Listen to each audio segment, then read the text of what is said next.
भक्ति वेदांत वामन रूपधारिणे नमो विष्णुपादाय आचार्य सिंह रूपिणे श्रीमद् भक्ति प्रज्ञान केशव इति नामिने नमो विष्णुपादाय कृष्ण पृष्ठाय भूतले श्रीमते भक्ति सिद्ध सरस्वती इति नामिने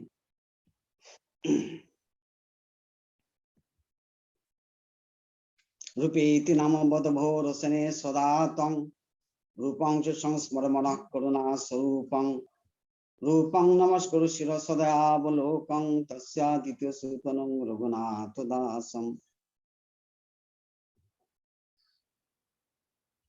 आनंद तीर्थ नामा सुखमय धामा ज्योतिर्जियात् संसारार्णवतरणिं यम्य जनाः कीर्तयन्ति बुधा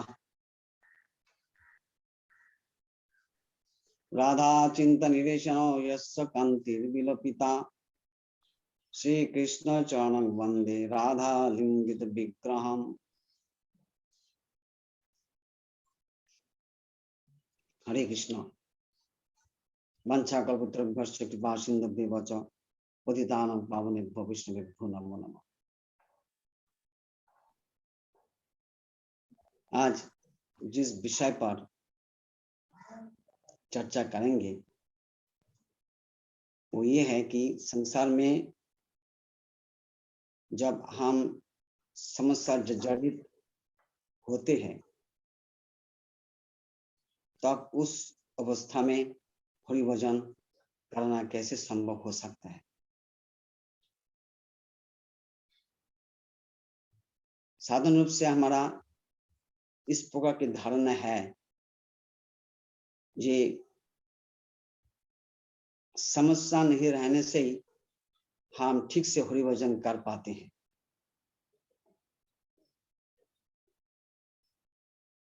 तो इस विचार पर हम चर्चा करेंगे।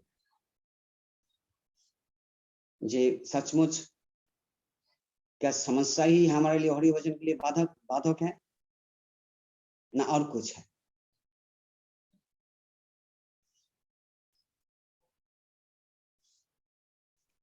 क्या हम लोग जब हरि कथा सुनते हैं हमारा श्रवण अगर ठीक से हो सकते हैं, ठीक से हो पाता है, तब उनके इसके द्वारा हमारा बहुत प्रकार का समाधान हो जाता है। लेकिन हमारा श्रवण ठीक से नहीं हो पाता, इसलिए हमारे लिए समाधान भी नहीं मिलता है। अब देखिए, हरि कथा श्रवण किस लिए करना चाहिए। केवल श्रवण के लिए जब श्रवण होता है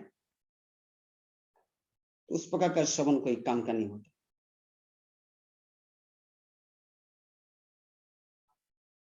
अपना में कुछ परिवर्तन लाने के लिए ही श्रवण करना चाहिए।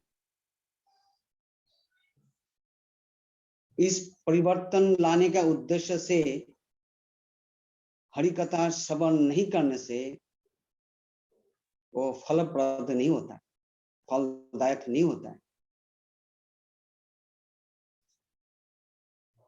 हम जिस प्रकार से तत्व सिद्धांत हम श्रवण करते हैं उस प्रकार तत्व सिद्धांत के अनुसार हमारी दृष्टिभंगी का भी परिवर्तन लाना चाहिए। जैसे हम देखते हैं, मैं दृष्टांत के साथ मैं बता रहा हूं। आत्म तत्व का सिद्धांत हम लोग जानते हैं, सुनते हैं, और ये देहमान अनात्म तत्व पर होता है। कर्मफल के अनुसार जीवों का जन्म होता है। इसलिए हमारे जन्म मुख्यतः हमारा आत्मा का स्वरूप नहीं है। हमारा जन्म के अनुसार हमारी जो हमें जो स्थिति मिलती है वो हमारा आत्मा स्वरूप के साथ मिल नहीं। लेकिन फिर भी आत्म तत्व का सिद्धांत हम लोग जानते हुए भी हम साधारण रूप से हमारे भक्त गोष्ठी में भी इस प्रकार की चर्चा सुनते हैं। जे कोई कहते हैं ये बंगाल का आदमी है, कोई कहता है ये मारवाड़ी है, ये 24 परगना का लोग है, वो मेदिनीपुर का लोग है, ये कुछ बिहार का लोग है, वो आसाम का लोग है, ये पूर्व बांग्ला के लोग हैं। इस प्रकार से हम लोग प्रादेशिकता का विचार की चर्चा हमेशा हमारे गोष्ठी में हम लोग सुनते रहते हैं। इसका मतलब क्या है? जहां हम लोग तत्व सिद्धांत का कोई परवाह नहीं करते, तत्व सिद्धांत की जगह पर रहते हैं और हम हमारे अविद्या को ही पकड़ करके रखते हैं। तो इस प्रकार तत्व सिद्धांत का श्रवण करने से भी कोई फायदा नहीं है, क्योंकि परिवर्तन आया नहीं। दृष्टिभंगी में हम लोग परिवर्तन लाते नहीं। जैसे और एक उदाहरण दे रहा हूं, दृष्टि स्वभाव जनित बहुष्ठ दोषे न प्रकृतत्वनीय भक्त जनस्य पश्येत। श्री रूप गोस्वामी पाद के उपदेशामृत का एक श्लोक है।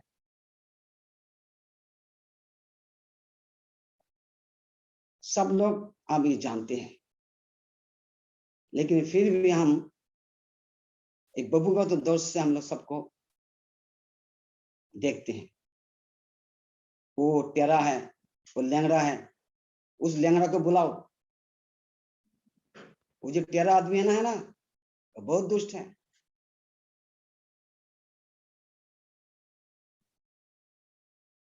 ये अक्षर हम लोग कहते रहते हैं, क्या तत्व सिद्धांत का अंतर्गत है? ये श्रवण क्या हमारे दृष्टिभंगी में कोई परिवर्तन लाती है? जब तक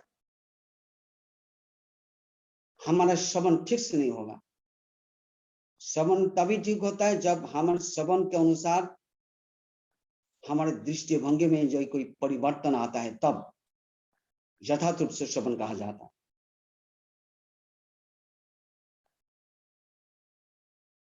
इसलिए श्रवण जब तक हम ठीक से नहीं करेंगे, तब तक हमारा परमार्थिक विचार या परमार्थिक दृष्टिभंगी नहीं मिलेगी।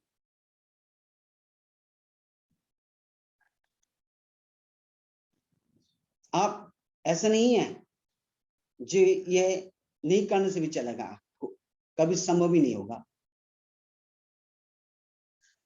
इसलिए भगवान जी कहते हैं शक्नति वो जो शरुंग प्राक शरीर विमक्षणात् कामो क्रोधोद्भवं वेगं स युक्त स सुखी नर। मतलब शक्नति वो इस संसार में रहते हुए ही जो शरुंग प्राक शरीर विमक्षणात् शरीर छोड़ने का पहले ही जो कामो क्रोध भवं वेगं शरुंग शक्नति सहन करने का, जिसको सहन कर सकते हैं, शरुंग शक्नति। इसके द्वारा भगवान कह रहे हैं शरीर छोड़ने के पहले ही तुम्हारा ये सारे प्रॉब्लम जो है तुम्हारा अंदर, इसको दूर करो। हमारा शरीर कब छड़ेगा छूटेगा हमें पता नहीं है। इसलिए टाइम हमारा पास बहुत कम है ही नहीं, ये हमें समझना चाहिए। इसलिए जैसे हम लोग सुनते हैं तत्व सिद्धांत के बारे में, हम लोग जैसे श्रवण करते हैं, उसी प्रकार हमारा अंदर परिवर्तन भी लाना है, वो भी प्राक शरीर विमोक्षणात्, शरीर छूटने के पहले करो। इसलिए हमारे अंदर उच्च संस्कार आना, उच्च संस्कार लाना, ये हमारे लिए बहुत जरूरी है।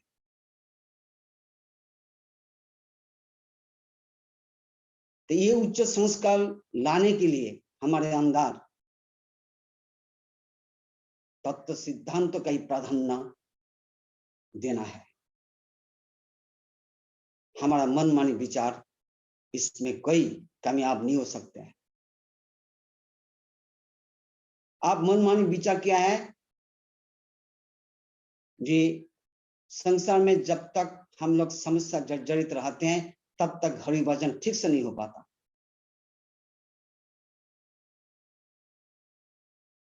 हम इस बारे में चर्चा करेंगे।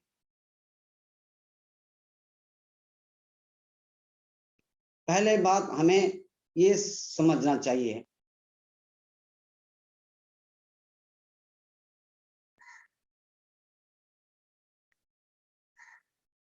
इस संसार में हम लोग जब तक रहेंगे तो इसमें केवल दुख नहीं सुख भी मिलता है, लेकिन वो भी सब भौतिक है।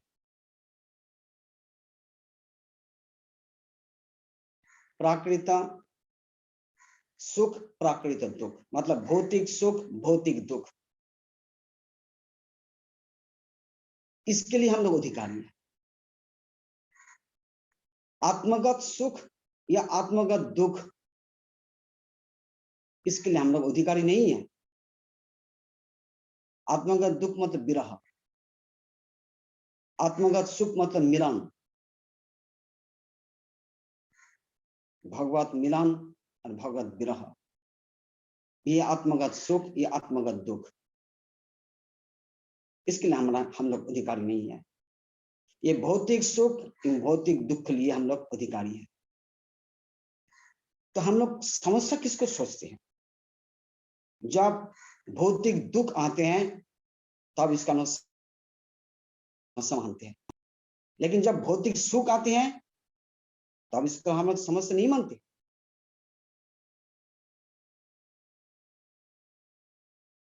तो हम सोचते हैं जब भौतिक दुख जब आते हैं तभी हरिभजन करना मुश्किल हो जाता है। भाई भौतिक सुख जब आते हैं तब भी हरिभजन करना मुश्किल हो जाता है।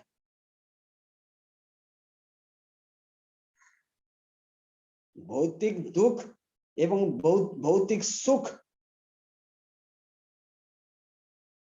दोनों ही हमें भजन नहीं करने देता है।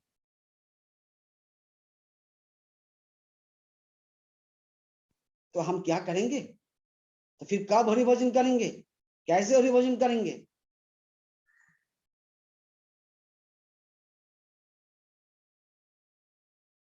इसलिए हमारी दृष्टि साफ होना चाहिए।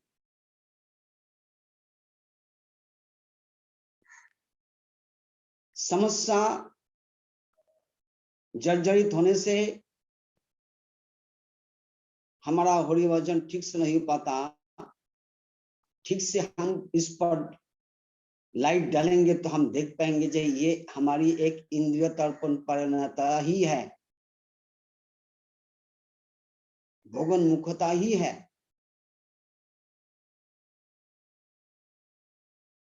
जैसे हम जब असुस्थ हो जाते हैं, ठाकुर जी को सेवा नहीं कर पाते हैं या बिस्तर में पड़ा रहते हैं अस्वस्थ होकर, तब हमें सोचते हैं देखो मैं अभी, हे भगवान मैं कैसे अभी आपकी सेवा करूंगा, क्योंकि मैं अस्वस्थ हूं, मैं खुद असुखी हूं, मैं खुद सुखी नहीं हूं, तो मैं आपको कैसे सुख दे सकता हूं।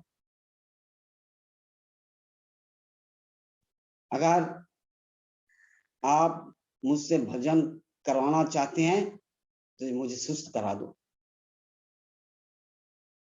मैं अगर बिस्तर में पड़ा रहूंगा तो भगवान कौन आपको खिलाएंगे, कौन आपको खिलाएगा। इसलिए आप मुझे स्वस्थ कर दो, समस्या मुक्त कर दो। मतलब ये हम एक हरि भजन का बहाना देकर मैं भगवान के द्वारा समस्या मुक्त होना चाहता हूं। ये समस्या तो मेरे कर्मफल के अनुसार ही आता है ना। कोई भी समस्या हमारे जिंदगी में आता है तो ये हमारे कर्मफल के अनुसार ही आते हैं। भगवान मुझ पर नहीं डाल देते हैं।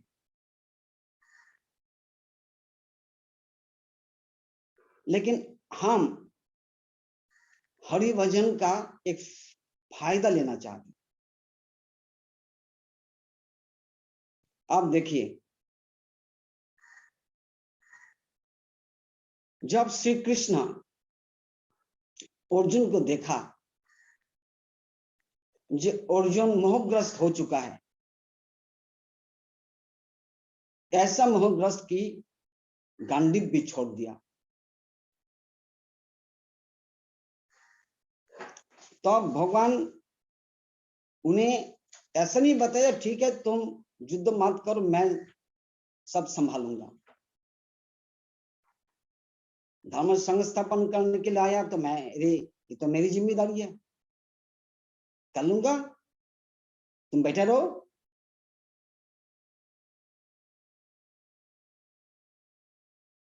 भगवान की इच्छा से हो जाते है सब कुछ। तो फिर उन्होंने क्यों नहीं किया, उन्होंने स्वयं। धर्म संस्थापन का मतलब वो नहीं है समग्र हाल, सब समस्या के हाल स्वयं कर लेना। धर्म संस्थान मतलब जीव का जो धर्म होता है, आत्मगत जो धर्म होता है, उसमें प्रतिष्ठित करना। तो इसके लिए उन्होंने अर्जुन को उन्होंने युद्ध कराने के लिए आत्म धर्म के बारे में सिखाया। ऐसा नहीं किया, ऐसे इस प्रकार से उन्होंने बात नहीं की कि ये अर्जुन का खून गर्म हो जाए फिर युद्ध करने लगे। खून गर्म करने के लिए कोई बात नहीं की उन्होंने, केवल आत्म धर्म की बात किया कि तुम कौन हो, मैं कौन हूं। इतने सब राजा लोग ये कौन है, इस संसार क्या है। यहाँ की, यहाँ तक कि उस संसार कैसे होता है, बार बार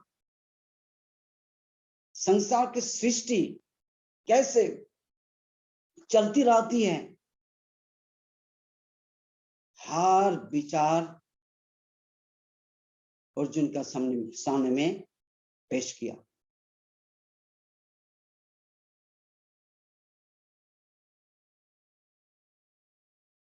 उन्होंने ऐसा नहीं बताया ये देखो ये संसार धर्म है, क्षत्रिय हो तुम क्षत्रिय हो। स्वधर्म के बारे में तो बताया, लेकिन ये स्वधर्म आत्मधर्म पर विचार पड़ी है, ये समझाया। आत्मधर्म रहित कोई स्वधर्म हो ही नहीं सकता।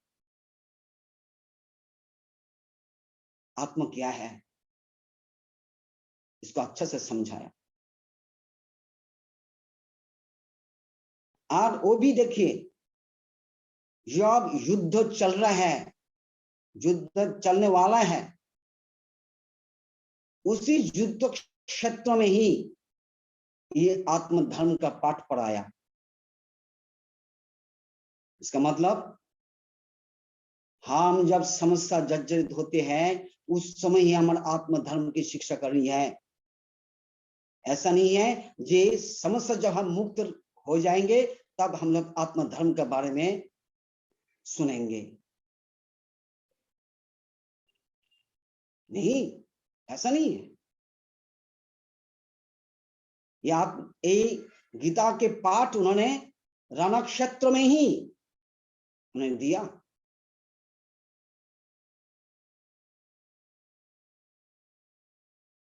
इसलिए हमें अच्छे से समझना पड़ेगा। समस्या मुक्त होकर भजन करने का कई उपदेश गीता में नहीं है। किसी भी उपदेश गीता में नहीं देखा जाता, या समग्र शास्त्र में भी नहीं देखा जाता।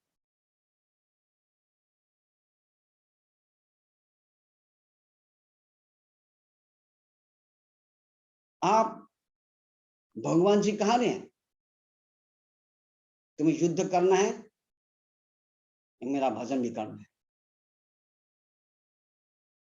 तस्मात् सर्वेषु कालेषु मामनुस्मर युद्ध च मय्यर्पितो मन बुद्धिर्मामेव शस्य संशय। मामेव शस्य संशय, मय्यर्पितो मन बुद्धि।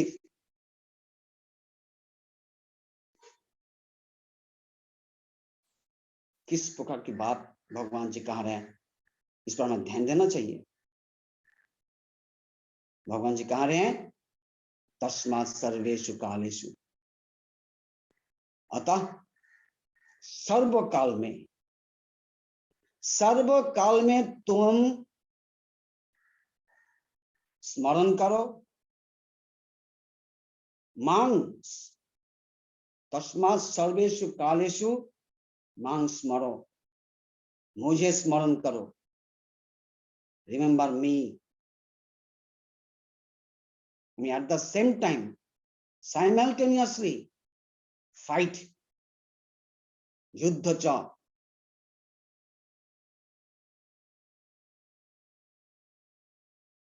अब बात यही है, भगवान जी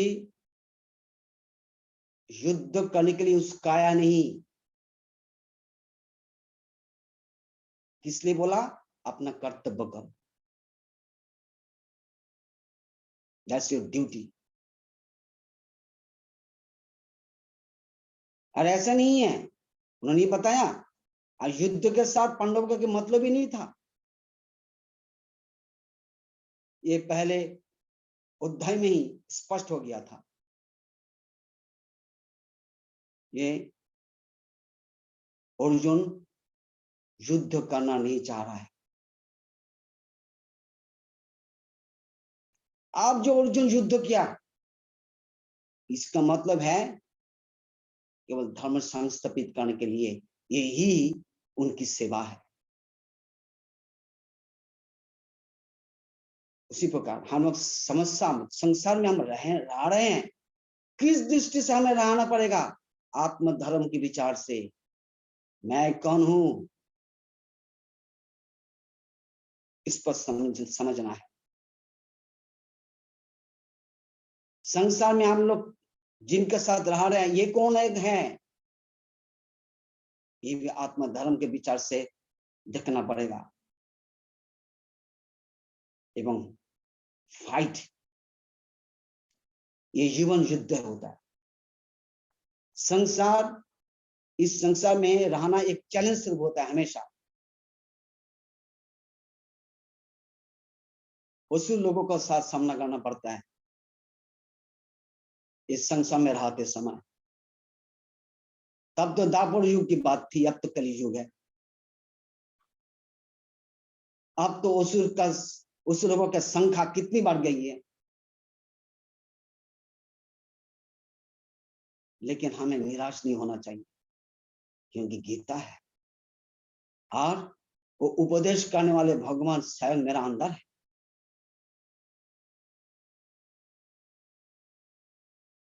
इसलिए ना डर की बात है ना निराश होने की बात।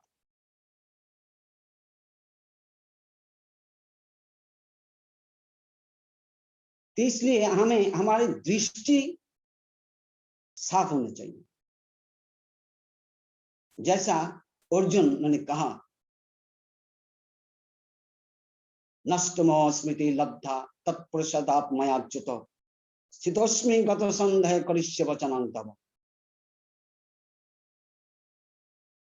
हाँ, तब उन्होंने युद्ध के लिए उतरे। हमें उस प्रकार है, स्थितोस्मि गत संदेह करिष्य वचनं तव, इस प्रकार विचार हमारा भी होना चाहिए। ठीक ठीक से हमें समझना चाहिए कृष्ण क्या कहना चाह रहे हैं, गीता में किस प्रकार की बात कही गई है, तत्व सिद्धांत क्या है। तत्व सिद्धांत छोड़ करके जैसे हम हमारा मनोधर्म के अनुसार ही चलते रहेंगे तब तक कोई समाधान नहीं मिलेगा, इसमें निश्चित है, कोई समाधान नहीं है। हम एक समस्या से और दूसरी समस्या में और जर्जरित होते जाएंगे।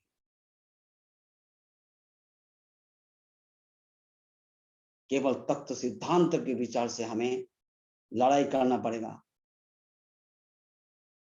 अरे भगवान जी स्पष्ट रूप से उन्हें समझाया अर्जुन को, कि इससे, इस संसार से तुम्हारा कोई लेना देना नहीं है। सुखे दुखे समो भूत्वा लाभा लाभो जया जयो। तो किस बात के लिए चिंता तुम्हें, किस बात के लिए तुम्हारी चिंता? क्यों? ये सुख एवं दुख, इस संसार में जो सुख मिलता है ये दुख ही है, ये संसार में जो दुख है वो सुख है। सुखे दुखे, जय अजय लाभ अलाभ दोनों की बराबर मानना।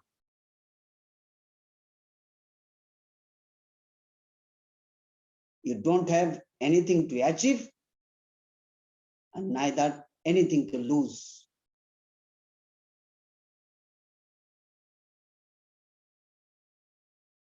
तुम्हें केवल कर्तव्य करना है। ये जो युद्ध हो रहा है, ये युद्ध मेरी सेवा है। I want you to do that. Yes, this is the service that you can render. आप ये सर्विस करते रहो। आप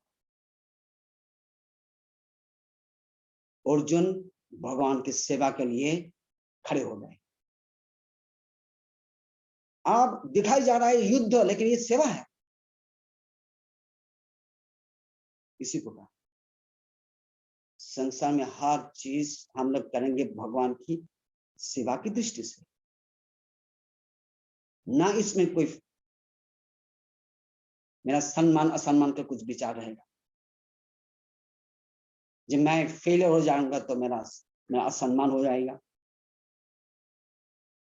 कई मान अपमान के विचार नहीं है। निर्द्वंद्व नित्य सत्यस्थ, तुम निर्द्वंद्व हो, मतलब मान अपमान सुख दुख जय अजय लाभ अलाभ, इस द्वंद्व के ऊपर तुम्हें जाना है, ये द्वंद्वातीत होना है। आत्म तत्व में इसका कोई संयोग नहीं। लेकिन इस संसार में जब तक हम लोग रहते हैं,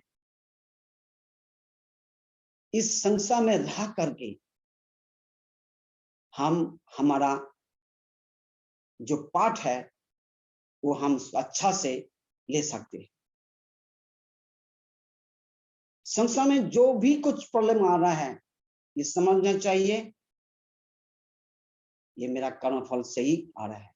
तत्यनुकंपा सुस्मित समान भुंजान एवात्म कृतो विपाकम आत्मकृतम विपाकम, मेरे द्वारा ही किया हुआ कर्मों का फल है।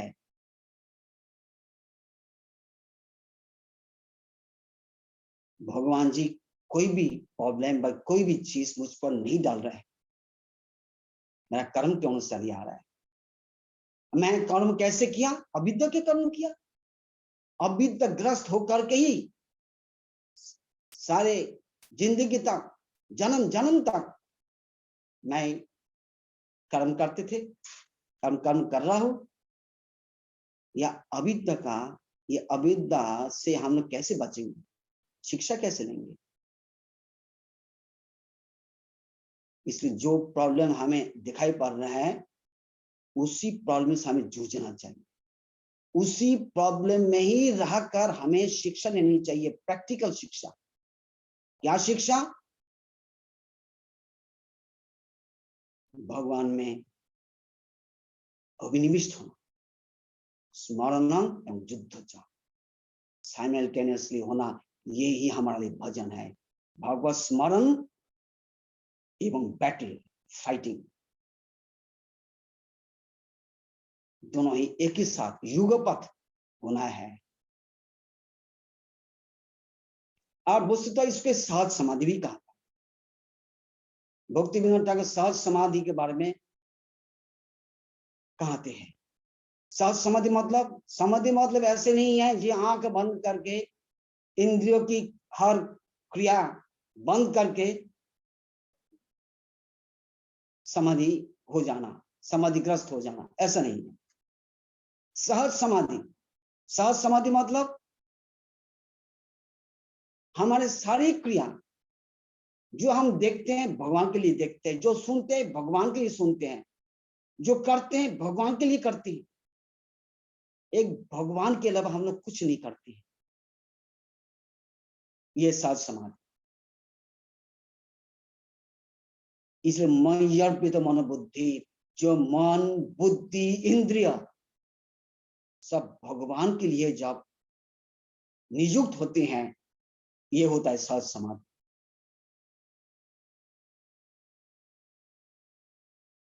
इंद्रियों के क्रिया बंद करके समाधि वो एक प्रकार का है, ये साधन योगियों का होता है, ज्ञानियों का होता है, भक्तों का नहीं। भक्तों का समाधि तो चलते फिरते होना है, उठते बैठते होना है। ये तो महाप्रभु कहा रहे हैं कि शयने की भोजने की बा जागरणे अहर्निश चिंत कृष्ण बल बदने, ये तो सहज समाधि है। और यही कृष्ण कहा रहे हैं अर्जुन को, तस्मा सर्वेषु कालेषु मम स्मर युद्ध च।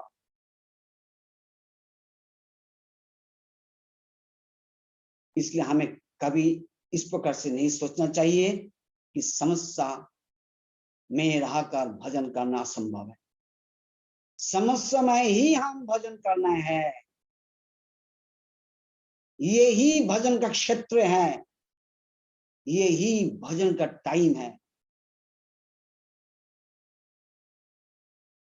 हम इस समस्या में अगर हम भजन कर पाएंगे, इसके ये आदत हम लोग बना पाएंगे, बस हमारा प्रॉब्लम सॉल्व।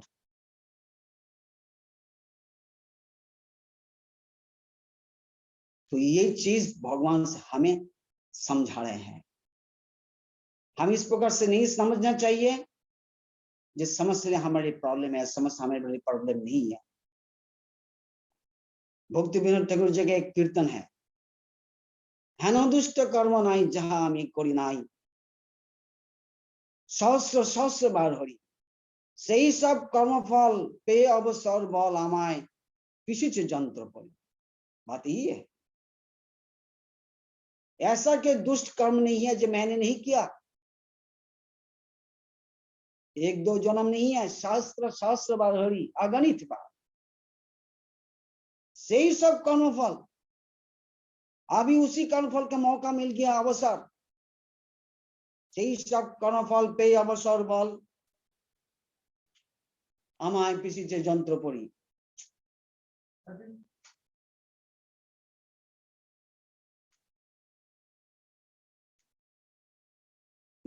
मुझे जंत्र पर,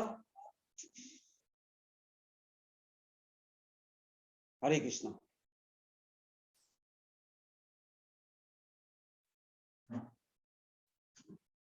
मुझे जंत्र पर पीस रहा है।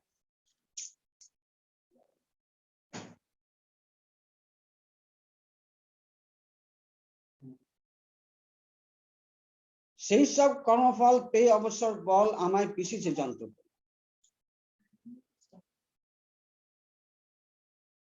अब मुझे इस प्रकार से समझना चाहिए।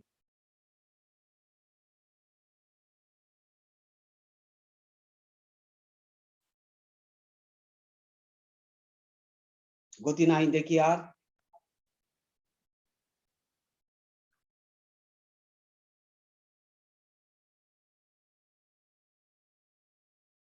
गति नहीं देखी यार, कांदी होड़ी अनिवार तुम्हार अग्रते व्यामी,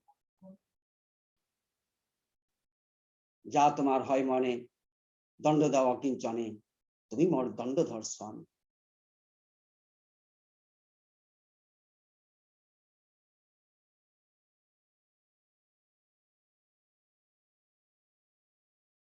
अब हमें समझना चाहिए जे भक्त की मानसिकता किस प्रकार होनी चाहिए।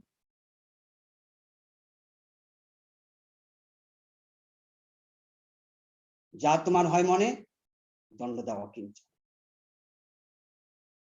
कोई भक्त ऐसा नहीं कहा था कि ठाकुर जी जो क्या किया तुम्हें मुझे क्षमा कर, भूल जाओ। जिन लोगों का चेतना की विकास, चेतना का विकास हुआ है, वो कभी पनिशमेंट से बचना नहीं चाहते, पनिशमेंट से कभी बचना नहीं चाहते।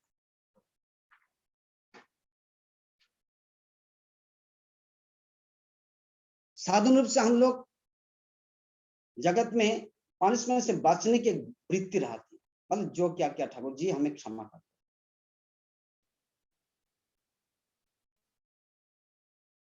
जिन लोगों के इस प्रकार की क्षमा मांगने की जो वृत्ति रहती है,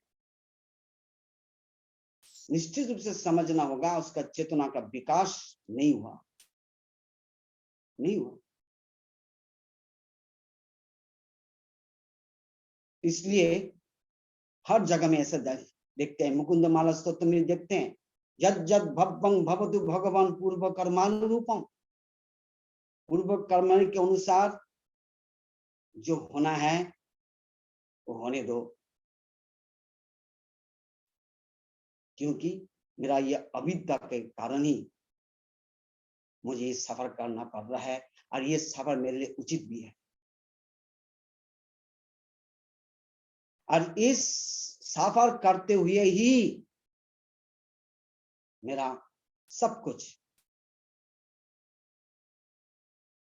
मन वाक्य बपू विदधन नमस्ते जीवे तो जाओ मुक्ति पदेश दाय भाग।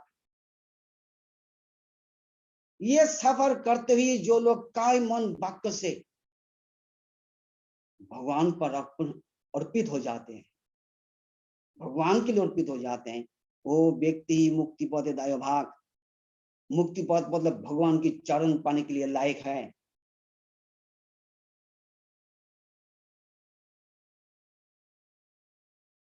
इस विचार को हमें अच्छे से समझना चाहिए। मैं कह रहा हूं भाई, हरि कथा श्रवण तभी हमारे लिए लाभकारक होता है जब हरि कथा श्रवण हमारे लिए कोई परिवर्तन लाते हैं, हमारे विचार भंगी दृष्टि भंगी में कोई परिवर्तन लाते हैं, तब हरि भर तत्व सिद्धांत के अनुसार हम लोग संसार हमें संसार देखना है, ना मेरा जड़ आंख से, ना मेरा जड़ मन के द्वारा। संसार को समझना चाहिए केवल तत्व सिद्धांत के आधार पर।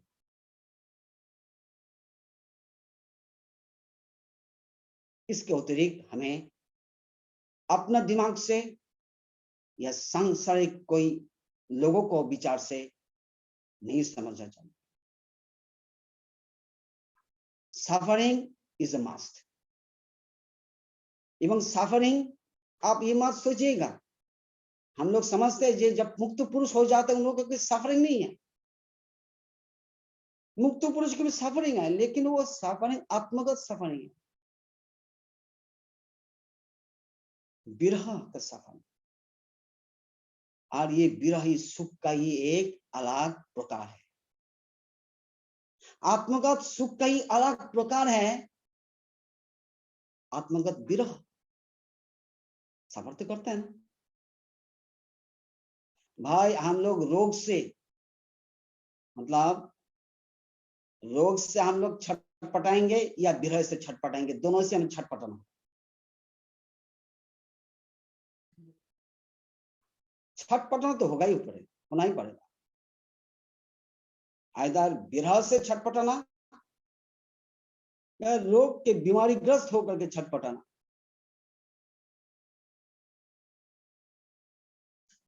तो हम क्या अच्छा मानते हैं? इसलिए दुख को हमें कभी ये मत न सोचना होना दुख से मुक्ति पाना है, यथार्थ दुख मिलना है, भगवत विरह। आप सोचते, हमें सोचना चाहिए, ये जो भगवान हमारा अंदर रह रहे हैं, निकटतम है। ऐसा निकटतम तो संसार में कोई हो ही नहीं सकते हैं। ऐसा निकटतम व्यक्ति से हमारा संबंध नहीं है, उसलिए कोई दुख नहीं है। जन्म जन्म तक इतना निकटतम व्यक्ति से हम लोग संबंध रहित हो रहे हैं, उसलिए हमारा कोई दुख नहीं है, कोई कष्ट नहीं है। और संसार में कुछ हमारा प्रॉब्लम हो जाता है, अरे वे संसार में जो सुख होता है उसका हम प्रॉब्लम मान रहे हैं, लेकिन ये तो प्रॉब्लम है ना। संसार में जो सुख मिलता है वो भी भजन के बाद हो जाते हैं, लेकिन उसका हम समस्या नहीं मानते। सांसारिक सुखों को हम लोग कभी समस्या रूप से नहीं गिनते हैं, केवल सांसारिक दुखों को ही उसका हम लोग समस्या रूप में गिनते हैं। मतलब हमारी अविद्या जब तक रहता है तो समस्या ही है ना। जैसे ही अविद्या से मुक्त होना ही हरि भजन, हरि से संबंधित होना, बस। हम देखते हैं ना पंच पांडव में, पंच पांडव लोगों को कितने प्रकार का सफर उन्होंने किया है, सफर करना पड़ा, लेकिन कभी उन लोगों के कोई भगवान के पास कोई अभियोग किया, शिकायत किया? नहीं, बिल्कुल नहीं, बिल्कुल नहीं। तो पंच पांडव कृष्ण भक्त थे, सब लोग भक्त थे, कृष्ण कृष्ण के भक्त थे, कृष्ण के प्रियजन थे, यहां तक कि रिलेटिव भी थे।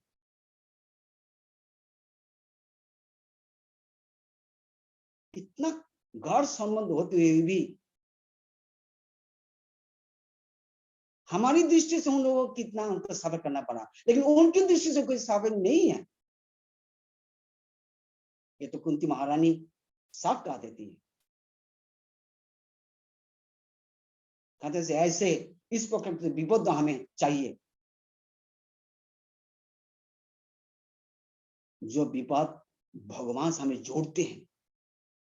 सचमुच विपद जिस प्रकार से भगवान से जोड़ते हैं, संपद उस प्रकार से हम भगवान से जोड़ते नहीं।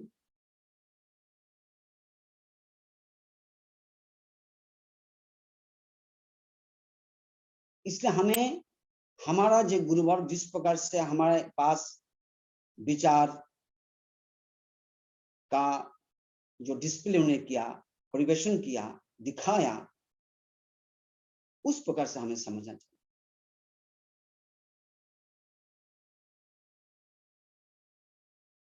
हमारी दृष्टि इस प्रकार से है होना है जैसे भक्ति विनोद ठाकुर जी ने, হেন দুষ্ট কর্ম নাই যা আমি করে নাই, সহস্র সহস্র বার হরি সেই সব কর্মফল পেয়ে অবসর বল আমায় পিষ্টি যে যন্ত্র, গতি নাই দেখি আর কাঁদি হরি অনিবার, তোমার অগ্রিতে এবে আমি যা তোমার হয় মনে দণ্ড দাও কিঞ্চন, তুমি মোর দণ্ড ধর্ষ। बस मैं दंड लेने के लिए तैयार हूं, अब मुझे दंड दो। क्लेश भोग भाग्य যত भोग मोर हौ तत,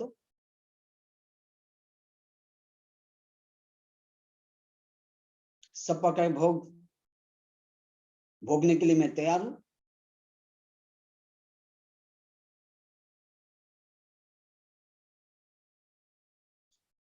वो किस विचार से कह सकते हैं एक व्यक्ति जब परमार्थिक दृष्टिभंगी पूर्ण रूप से किसी में आ जाती है, तब इस प्रकार का साहस उनके मिल जाता है।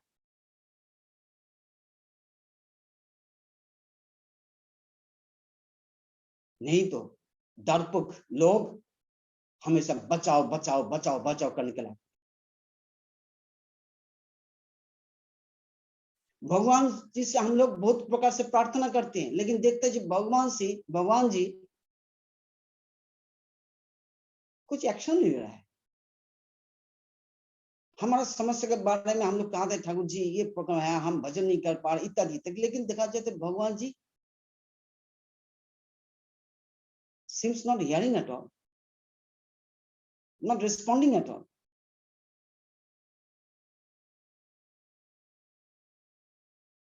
तो कभी हमें इस प्रकार का डाउट होने लगता है कि हाँ भगवान जी इतना निष्ठुर है।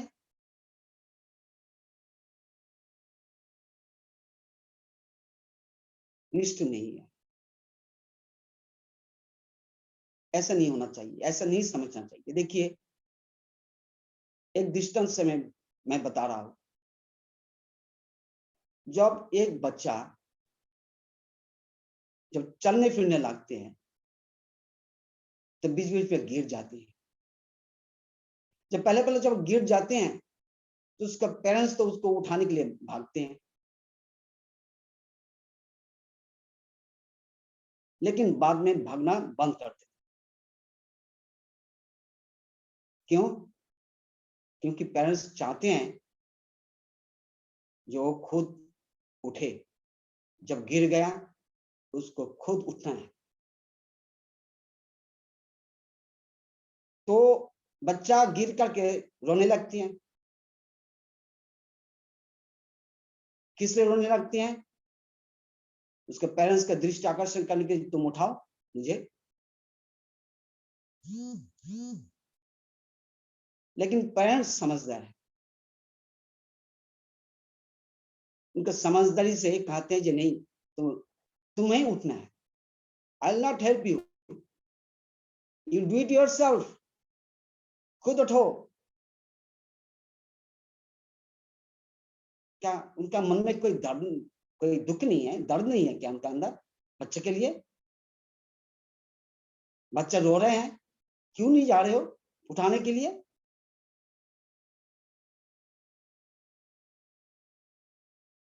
क्योंकि अगर मैं जाऊंगा हर बार मैं उसको इस प्रकार से हेल्प करूंगा तो कभी उसका हिम्मत नहीं होगा,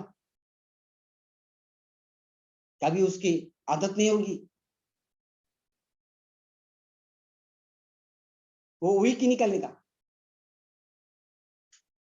उसका अंदर सबलता नहीं आएगी। इसलिए आत्मशक्ति भी एक चीज है हमारा अंदर। हम देह शक्ति मन शक्ति के बल से हम कुछ करना चाहते हैं, लेकिन आत्मशक्ति नाम से हमारा अंदर कुछ है। ये भगवान चाहते हैं तुम इसको यूटिलाइज करो। जो समस्या दिखाई जाती है एक्चुअली ये is not a problem at all. अच्छा से समझो ये समस्या ही नहीं है।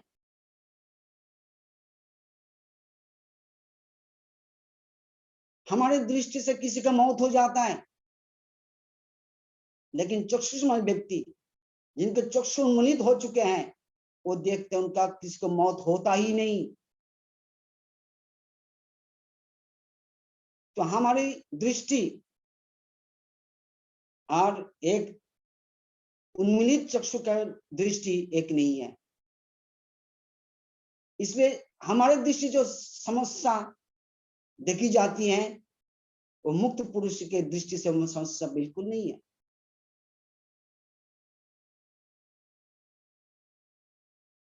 इस प्रकार समझना चाहिए।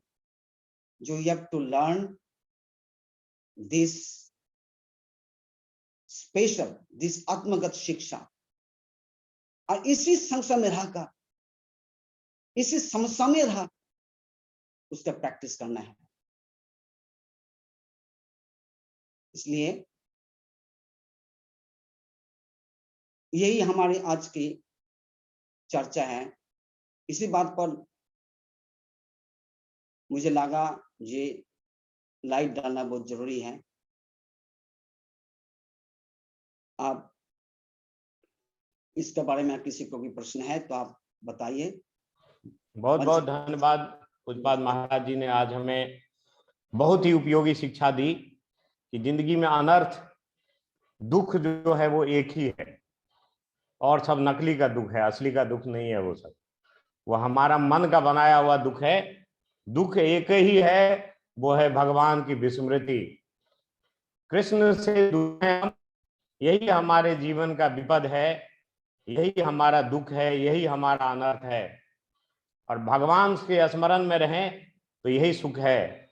तो बाकी जो दुख है और सुख है, दे आर इनसिग्निफिकेंट्स, उसको उतना ज्यादा इंपॉर्टेंस नहीं देना चाहिए। प्रहलाद महाराज जी ने असुर बालकों को जो शिक्षा में बताया है कि सुख और दुख जो है वो शरीर से अपने आप स्वतः उत्पन्न होता है। नदी की दो किनारा है जन जिंदगी रूपी नदी का, कभी सुख कभी दुख, उसमें ज्यादा समय मर्थ लगाओ। सुख मंद्रिकं दैत्या देह योगेन देहि नाम, तत् प्रयासो न कर्तव्यो यत आयुर्व्यय परमम। तो महाराज जी की ये शिक्षा है कि भजन का राज एक अलग है और सांसारिक सुख दुख अलग है। उसको अगर उसमें आप मिक्स कर देंगे तो भजन राज में आपका प्रोग्रेस नहीं होगा। तो ठाकुर जी की सेवा, भजन, कीर्तन, ये सांसारिक सुख की निवृत्ति के लिए, दुख की निवृत्ति के लिए नहीं है। तो अमित जी के पास जाने से पहले महाराज जी से मेरा एक प्रश्न है कि महाराज जी, कई बार हम लोग जो बोलते हैं कि गुरु जी ने के कृपा से मुझे ये सुख मिला, गुरु जी ने ये दिया, गुरु जी की कृपा है तो मुझे ये मिला, ये भोग मिला, ये शब्द कितना हद तक सही है महाराज जी? गुरु जी को क्रेडिट दे देते हम, और अगर ये क्रेडिट देते हैं तब तो फिर दुख का भी क्रेडिट उनको देना होगा तब। बिल्कुल बिल्कुल, बात हमें ये समझना चाहिए। गुरु महाराज जी के एक पत्र में, ऐसे चिट्ठी में ऐसा एक विचार हम देखते हैं। मैं तो स्पष्ट रूप से नहीं बता पा रहा हूं, लेकिन गुरु महाराज जी किसी को ये लिख रहे थे चिट्ठी में। कहते हैं जे भगवान की कृपा से तुम्हारा प्रमोशन मिला। तो इसका मतलब पहले तुम्हारा ऊपर कोई कृपा नहीं हुई। ये संग से तुम्हारा जो प्रमोशन मिला, और इसके बाद जब कुछ प्रॉब्लम आएगा तो वह फिर कृपा का अभाव तुम्हें महसूस होगा। बात ये सब कुछ हमारे मनोधर्म का विचार। मनोधर्म में ही हम समझते कृपा का एक्चुअली वास्तव में जो कृपा का मतलब क्या होता है। कृपा तभी होता है जब हमारे समस्त प्रकार की स्थिति में भगवान में हमारा मन अभिनिवेश रहना। जेनो केनो उपाय न मन कृष्ण निवेश है, ये अगर संभव होता है तब ये इसकी कृपा भगवान। और वही भगवान हमें समझा रहे हैं, यही गुरु जी हमें समझा रहे हैं, समझाते हैं। और ये अगर समझ जाएंगे तो हमें ये कृपा है। ये किसी भी स्थिति में मेरा मन केवल भगवान से कभी हटता नहीं, तब ये गुरु जी की कृपा। बहुत बहुत धन्यवाद महाराज जी। अमित जी का एक प्रश्न है। Amit ji, raise your hand. Sorry, you have already raise your hand, unmute yourself. जी, हाँ जी। दंडवत महाराज। हाँ जी, हाँ जी। महाराज जी, आपने इनिशियली थोड़ा बिहेवियर के विषय में बताया कि हमें कैसा बिहेवियर रखना चाहिए एंड देन डिफरेंसेस नहीं रखने चाहिए। तो इसमें भगवत गीता में एक श्लोक ऐसे आता है, विद्या विनय संपन्ने ब्राह्मणे गवि हस्तिनी, लाइक सुनिचेन स्वपाकेन च पंडिता समदर्शिना। तो यहाँ जो चंडाल और ब्राह्मण को समदर्शिना मतलब एक समान बिहेव रखना चाहिए, या फिर उसमें भी हमें मतलब बिहेवियर में डिफरेंस रखना चाहिए? यहाँ पर मतलब भगवत गीता का क्या आशय है? सेम होना चाहिए, राइट? बात ये है, एक श्लोक ऐसा है, मैं अभी नहीं कोट कर पा रहा हूं, भगवत गीता की श्लोक नहीं है, जो पर एक महाभागवत जैसे एक चंडाल को देखकर कोई प्रणाम कर रहे हैं, तो साधारण रूप से यही समदर्शिता है। सम मतलब पता है समदर्शी मतलब क्या है? सम मतलब आत्मा, सम मतलब परमात्मा के एक नाम है सम। समदर्शी पता है, हम लोग समान दर्शन करता है, जैसा बिल्कुल बराबर करना, ये तो हम समझते हैं समदर्शी का मतलब। लेकिन भगवान का एक नाम है सम,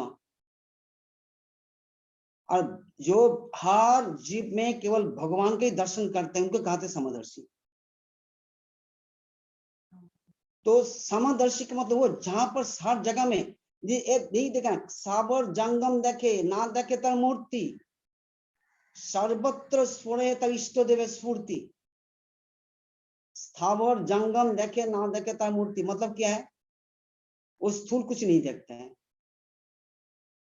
ये महाभागवत की स्थिति है। स्थावर जंगम देखे ना देखे तर मूर्ति, सर्वत्र स्फुरे तर इष्ट देव स्फूर्ति। आप एक महाभागवत का जो बिहेवियर है वो हम लोग कभी नहीं कर सकते। आप हमें मध्यम अवस्था के हमें सोचना चाहिए। मध्यम क्या है ना, ईश्वरे तदोधीनेषु बालिशेषु दिशेषु च प्रेमो मैत्री की उपेक्षा या करते समुद्यम, यह हमें करना चाहिए। महाभागवत के तरफ से जो विचार होना चाहिए, that's not the thing that I have to copy. हमारे विचार हमारे अधिकार के अनुसार होना चाहिए। तो ईश्वर तदोधीनेषु बालिशेषु दिशेषु, ये चार प्रकार का जो कैटेगरी का लोग है, उसके अनुसार हमें प्रेम मैत्री कृपा उपेक्षा इस प्रकार के विचार हमें करना है। बहुत बहुत धन्यवाद महाराज जी। तो महाराज जी बोल रहे हैं कि कैटेगरी है वो उत्तम भक्तों के लिए महा भगवान ने कहा है, जो मध्यम भक्त का है, ईश्वरेषु तदधीनेषु बलिशेषु च प्रेम मैत्री द्विषत्सु च प्रेम मैत्री कृपोपेक्षा यो करोति स माध्यमा।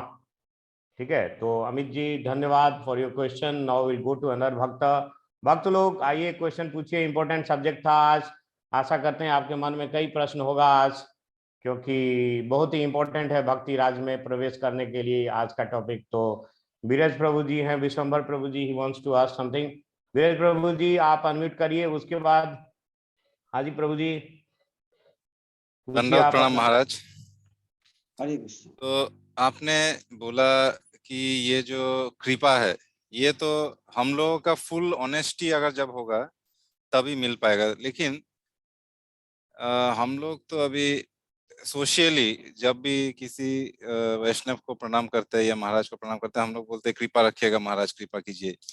तो ये क्या टोटली मतलब एक रॉन्ग स्टेटमेंट है क्या? मतलब कृपा अगर मेरा ऑनेस्टी ही नहीं है तो ये बोलना भी पूरा waste of time and energy बहुत दोनों लोगों का है क्या ये? हरे कृष्ण। मेरा जवाब इस प्रकार है, भाई ये संपूर्ण मनोधर्म का विचार से कहा जाता है। इसमें आत्मधर्म का विचार से कुछ भी बात नहीं है। कृपा मांगना जरूरत ही नहीं होता है। ये तो मैं तो ये समझता हूं, भगवान और भगवत भक्त हमेशा कृपालु है, उनका स्वभाव ही उनका कृपालु होता है। इसलिए जो कृपालु है ना, जैसे सूर्य के पास आप सनशाइन मांगने नहीं मांगेंगे आप ना, हम सूर्य के पास देंगे, प्लीज शावर योर सनशाइन। क्या ऐसा करना क्या मूर्खता नहीं है? सनशाइन हो हमेशा देते रहते हैं, और हमें क्या करना पड़ता है, जब हमारे घर से निकलना हो, और हम चाहते हैं जो सनशाइन वो दरवाजा खिड़की तोड़कर मेरा घर पर, मेरा बिस्तर पर आ जाए, तब इसको हम कृपा मानेंगे। भगवान जी कृपा करने के लिए तैयार है, जो I have to go out of the house, घर से बाहर आ जाओ, बाहर ये दरवाजा के बाहर ही तुम्हारा सनशाइन है। तो कृपा हमें मांगना चाहिए। उनका जो बातें है ना, भगवान की जो कथा है ना, ये उनकी कृपा है। गुरु जी हमें जो उपदेश करते हैं ना, ये हमारी कृपा है। भगवान जी हमें जो, गुरु महाराज जी हमें जो हरिनाम देते हैं, ये उनकी कृपा है। जितना पत्र चिट्ठी हमें जो मिल रहा है, ये उनकी कृपा है, ये उनके प्रसाद है। अलग से कोई कृपा नहीं है। अलग से कोई, हम लोग सोचते हैं अलग से कुछ कृपा करेंगे तो हम लोग कर पाएंगे। अलग कृपा तो हो चुका है। इतने वाणी हम लोग श्रवण करते हैं उनका मुंह से, भगवान के अर्जुन के द्वारा भगवान की कृपा रूप वाणी हमें मिलने लगे, तब भी हम लोग सोचते हैं कृपा नहीं हुई। कब कृपा होगी फिर? ये मनोधर्म का विचार है। मनोधर्म चाहता है जो कुछ आसानी से हमें कुछ हो जाए, तब हम लोग कृपा समझते हैं। बहुत बहुत धन्यवाद महाराज जी। महाराज जी ने कहा कृपा तो हो गई, मनुष्य जीवन मिल गया, गुरु जी का संग मिला, गुरु जी की वाणी मिली। एक छोटी सी कहानी है, गौर किशोर दास बाबा जी से किसी ने कहा बार बार कृपा करिए। महाराज जी एक दिन गुस्सा के उसके ऊपर में अपना कॉपिन फेंक दिए थे, लो कृपा, है ना महाराज जी। ये कहानी मैंने किसी वैष्णवों से सुना था कि ये अपने आप को वांछित करना है। बंशीदास बाबा जी महाराज की कहानी है। हाँ, ये गोकुल बाबा जी महाराज, बंशीदास बाबा जी महाराज, बंशीदास बाबा जी महाराज। अच्छा, हाँ। तो बहुत बढ़िया प्रश्न बीरज प्रभु जी, बहुत अच्छा प्रश्न आपका। तो अब और भी भक्तों से निवेदन है कि रविवार का दिन है, टाइम है हमारे पास, you can have few more questions. तो कोई भक्त कोई और प्रश्न हो तो प्रश्न कीजिए आप। अगर आप इस पे नहीं कर पा रहे ना रेज हैंड, तो आप वीडियो ऑन करके ऐसे करिए, हाथ उठाइए, ठीक है। अगर किसी भक्तों का, हाँ, तो गैलेक्सी M02 से कोई माता जी प्रश्न पूछना चाहती हैं। माता जी आपके स्क्रीन पे एक ऑप्शन आया होगा अनम्यूट करने का, कोई क्वेश्चन है? अनम्यूट करिए मोबाइल पे आप। नो क्वेश्चंस, ठीक है। तो और कोई भक्तों का एनी क्वेश्चंस? लास्ट क्वेश्चन तो अमित प्रभु जी has further questions. Amit ji आप अनम्यूट करिए। महाराज जी, मेरा पिछले आपके जो सीरीज है ना, उसमें से एक प्रश्न है, मतलब जो पिछले उपाख्यान आपने दिया था। महाराज मुझे एक चीज पूछना है कि ये हमेशा प्रश्न रहता है कि यदि हम प्रमाण देखें शास्त्र का, तो हमें कहाँ से प्रमाण देखना चाहिए? कहीं बोलते हैं वेद से, फिर बोलते हैं पुराण या भागवत,